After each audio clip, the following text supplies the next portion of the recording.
And Mercedes-Benz Stadium is where the Eagles will be taking on the Falcons this evening. For the first time, the Eagles are playing in Mercedes-Benz Stadium. You are watching the Kickoff Show presented by Axalta. Thanks so much for joining us here in the NovaCare Complex, still in our bright, shiny, new, beautiful studio. Amy Campbell, Fran Duffy, as the Eagles get set for their first road matchup of the season at Atlanta. Of course, Eagles coming off of a very exciting come-from-behind win from last week. The Falcons, not so much. A really disappointing loss, 28-12 at the hands of the Minnesota Vikings on the road. This is their home opener. So a lot of momentum going into this one, Fran, but maybe not as cut and dry as last week's results might say. Yeah, no question. And Atlanta's points really came in garbage times. They never had control of that game. And you look back, if you're the Eagles, you want to go into this and say, all right, how do we get on this team quickly? Get them thinking, you know what, it's just like last week. You want to pounce on them quickly, help build that momentum. And, really these teams have played each other each of the last 5 years. They're very, very familiar with each other, on both sides of the ball, really. Well, and you mentioned that Doug Peterson in his time with the Eagles, 3-0 against the Falcons, although all three of those games were here in Philadelphia. The Eagles allowed less than 15 points from Atlanta. Though this game, they're on the road. They're preparing for a really intense road environment, a lot of crowd noise in that stadium there. So I think that's going to be a factor. They've been talking about it all week. Yeah, and obviously, look, the one big thing to note is that the Eagles actually have not won in Atlanta since 2009. So we're getting up on 10 years since the last time the team has come away with a W from the Dirty South. But make no mistake, this is going to be a raucous crowd, a desperate team here in Atlanta, coming off a tough loss. You never want to face a team that's 0-1 because they know, and Atlanta's a good team. They've got good players that have been there for a long time. They know how to win. They know how important it is to not start 0-2. So the Eagles are going to face a very desperate team here tonight. Yeah, absolutely. A lot of talent on both sides. They know the potential they have. Dan Quinn made changes to the offensive coordinator and the defensive coordinator position, so they're certainly have their back against the wall, definitely eager to get a win, and their home opener, I think it's going to be a live atmosphere. Let's head out there right now and take a look as the Eagles are warming up in Atlanta in the Death Star Stadium, as I love to refer to it. Here we go. Yeah, the stadium roof is open, so they are under the stores now. You see Malcolm Jenkins, who is going to be so important for this Eagles defense, keeping Julio Jones and Calvin Ridley, obviously Matt Ryan, Devontae Freeman, Austin Hooper, very talented offensive team here in Atlanta. You want to be able to keep them all under wraps. Malcolm Jenkins is going to be a big part of that. I thought he had a solid game last week against Washington. He is always a big part of the Eagles defense, and earlier this week it stood out to me when he said we get up early on them and everything changes. So really the key for the Eagles there as well. And you talk about here we go as we continue to look at the secondary. Sidney Jones, Ronald Darby, tough matchups on the outside, like you said, against Julio Jones, Calvin Ridley, some of the best receiving core in the NFL. Yeah, for my money, Julio Jones is the best receiver in the NFL. So, you have a guy that's got size and speed and great ball skills and the ability to separate with route quickness. He's the total package. So he's going to be a huge test for this Eagles secondary, but they've been up to the challenge. I think a lot has been talked about in the city. Oh, they have to double team Julio Jones. Look, the Eagles, you mentioned it earlier in the show, they've played each other each of the last handful of seasons, and Julio Jones has found a way to not beat them. Even with the game on the line late, the Eagles have found ways to come up with stops. It's a very competitive secondary. They're not going to back down from any receiver in this league, regardless of how talented they are. They're not afraid to, at times they'll mix things up and double, but they're not afraid to go one-on-one either. And it's going to be very interesting to see how they match up in the secondary. But we know how the Eagles are going to match up in the trenches, and guy, number 91, is going to get things started. Well, and that's a big part of it. If, shutting down those guys on the outside, a lot of that starts up front. And Atlanta, banged up offensive line, a young offensive line, 2 first-round draft picks. One is injured and not going to be playing tonight. Let's take a look at the defensive starters. Of course, we mentioned Malcolm Jenkins. Big difference from last week. Tim Jernigan now starting at defensive tackle after Malik Jackson went to IR with that injured foot. Yeah, and it's a big loss, obviously, when you lose Malik Jackson, but the Eagles have outstanding depth on the defensive line, particularly in the interior. So having Tim Jernigan on the bench to be able to step in and start, a great luxury for this Eagles defense, and a very talented group, and there's number 93 there. Love Tim Jernigan. To me, he is one of the biggest tone setters on this Eagles defense. He's a guy, he lines up, and you've heard opponents talk about this. He lines up and he kind of flashes that grill at you, right before it gives you a little bit of a wave. He has so much swagger, friend, and he was always, when I was on the field last year watching the warm-ups, it was always my favorite to watch the defensive line, and especially Tim, because he just takes it to the next level, just in terms of the hype, in terms of the attitude. So much swagger from that guy. And you mentioned it. I mean, the matchups here are going to be there for the taking for this Eagles defense. Jake Matthews at left tackle, but they've got a rookie right tackle in Caleb McGarry, a first-round pick out of Washington, who didn't play much this summer due to a medical procedure. So, you know, really a kid that's coming in fresh. You want to give him his welcome to the NFL moment. Inside, they've got 2 free agent additions in James Carpenter and Jamon Brown, and then you've got the Pro Bowl center in Alex Mack. But those other 4 spots are matchups that the Eagles can find ways to get W's, and it's going to be very, very important for them to try and win those one-on-one matchups on defense. As we take a look at some of the offensive stars right now, Alshon Jeffrey, where do we even begin? Where do we even begin with Alshon? I mean, obviously, look, his size on the perimeter really kind of sets him apart. And his ability to go up and win. He's basically a basketball player that is in the NFL. Exactly. I mean, when you look at him and his ability to win outside the numbers on those deep in breakers, you see the offensive starting lineup. Yeah. Look, this receiving core, obviously, last week, a lot of those targets went to Deshaun Jackson, but that's the beauty of this offense is that any given week, it's any like, of these guys. Who's it going to be? Choose your own adventure. Exactly. Yeah, any of these guys are likely to strike gold here in Atlanta. So whether it's a Deshaun Jackson day like it was last week, or Alshon Jeffrey, Zach Ertz, Dallas Goedert, this guy, number 11, is going to find a way to get them the football. Well, and he's talked a lot this week and really the offseason about letting it come to him, letting the offense come to him. And that was, I think, in his press conference this week, if we were counting the phrases that he said the most, I think that he said that probably in every answer. Just let it come to me. Let it come to me. Because, like you said, he has so many options and he doesn't have to force anything. We really saw that last week, a big showing of his maturity and comfortability as he enters his 4th year in the NFL. Yeah, and it's about, when you say, what does that mean, let the offense come to you? And it's really, no matter what the play call is, just go through your progression. Sometimes that means you're checking the ball down. If the defense doesn't give you anything, you're not going to force it, and you're going to try and check down. Now, you also don't want to completely hinder yourself from taking those high-risk throws, and you're going to see Carson Wentz still thread the needle. That touchdown to Alshon Jeffrey down in the red zone last week on 3rd down was a thing of beauty, and he snuck it between a couple defenders, a high-risk throw that came off with a big reward. So he's still going to make those big throws, but obviously, look, you have to have some risk management there and know when to take those chances and when to take the check down. And of course, we're looking at Jordan Howard now. He's the starting running back on the list of starters. Last week it was Miles Sanders. This week it's Jordan Howard. Once again, choose your own adventure. You really can't go wrong. No, and there's the star from last week in number 10. Game. Look, getting back to the running backs, the run game's going to be important here tonight. We'll talk about it a little bit later, but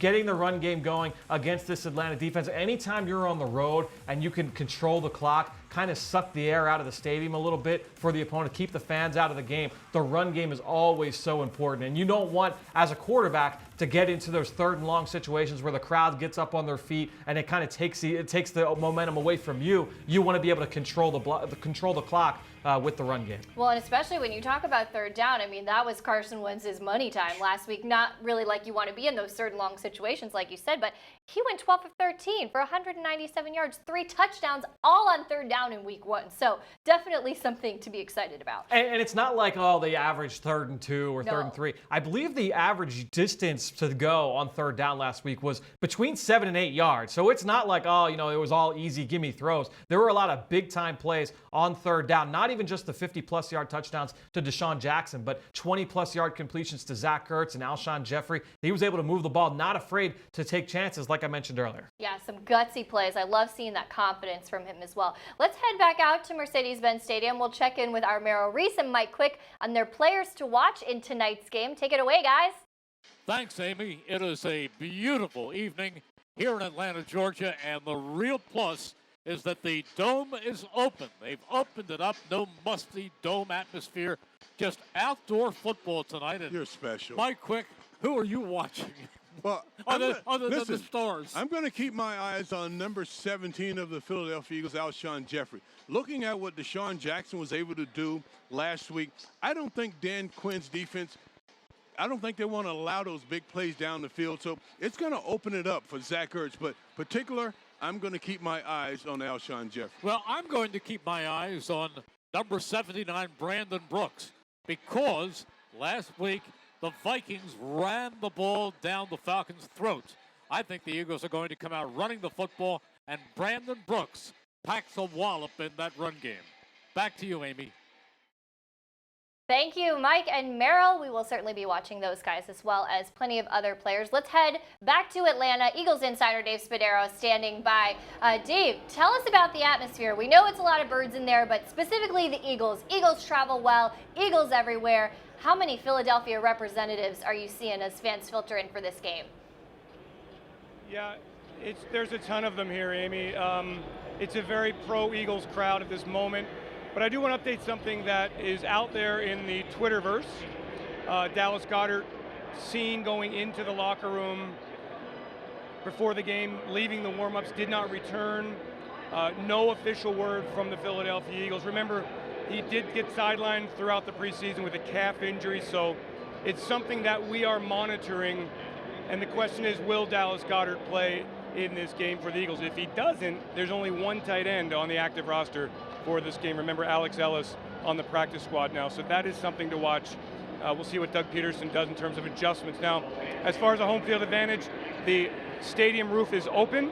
There are thousands and thousands of Eagles fans here. In fact, the monitoring system, the ticket system broke.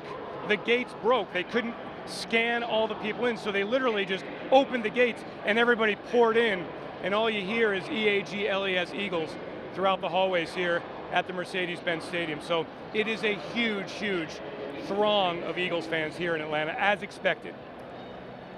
So, Dave, the floodgates literally open, and obviously, look, you started off with a bang there with the news about Dallas Goedert. I was not aware of that. Obviously, that happened after we went to air. So, aside from that, I'd like to hear what your big storyline is. You know, if people have been listening to the Eagles Insider podcast this week, if they've been reading your On the Inside column, they may be aware, but I'm excited to get your thoughts. What is the big storyline in this matchup, aside, obviously, from the Dallas Goedert news?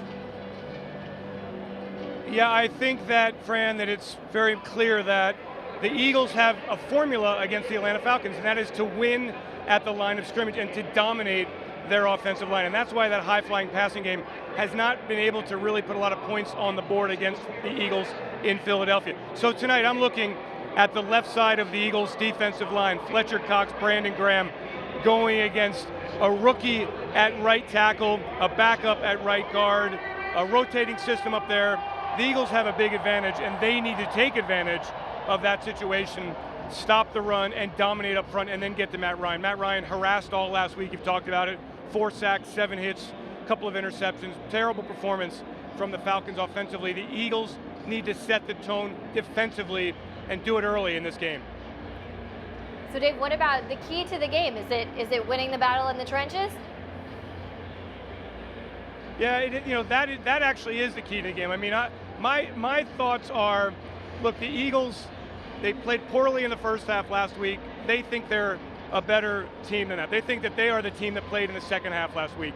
But the key for the Eagles, obviously, you got to win in the trenches for sure and dominate like you did against the Washington Redskins. I mean, I think the Eagles believe in this very visible primetime moment, a chance to show everybody in the league what you're made of on the road against a desperate football team, that you are the team that played the third and fourth quarters of last week's game, not the team that played in the first half. And to do so, you got to win up front and you got to dominate, and that's what the Eagles are trying to do. Didn't do it last week against the Washington Redskins. Tonight, they must get to Matt Ryan. They must stop Devonta Freeman. They must limit the damage down the field. That starts at the line of scrimmage. Well, Dave, I'm going to put you on the spot. One final question before we let you go, as things seem to get going down there in the stadium. Who is one player you're most excited to watch in that matchup down in the trenches? You know, I mean, Fletcher Cox is somebody you always look for. I think Brandon Graham, seeing him healthy, he struggled early last year with that ankle injury. Seeing him healthy really makes a big difference. He is a dominating player. I look for Brandon Graham to absolutely win on the edge and be in Matt Ryan's face the entire night. All right, Dave, looks like things are getting started. We will, of course, be waiting to hear more about Dallas Goedert as this whole thing unfolds. Thanks so much for joining us. Have a good game. Thank you, you guys too. Looks like a lot of fun out there. It's getting pretty crazy down there. Looks like it's going to be a good atmosphere. Obviously, we heard Dave's key to the game.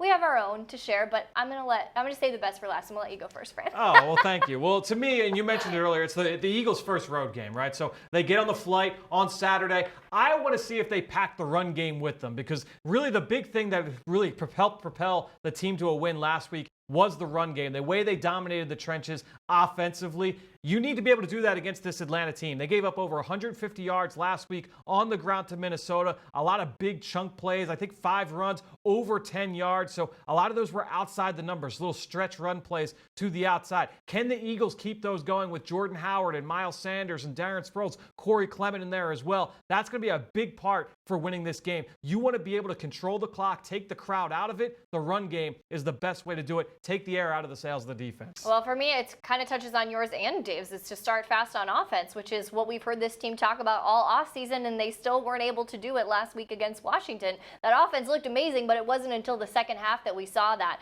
This is against a defense that is one of the fastest in the NFL. There's track stars all over the place. They're going to be flying around. So keeping the ball out of Matt Ryan's hands is also a big part of keeping it in Carson Wentz's hands as they get things going.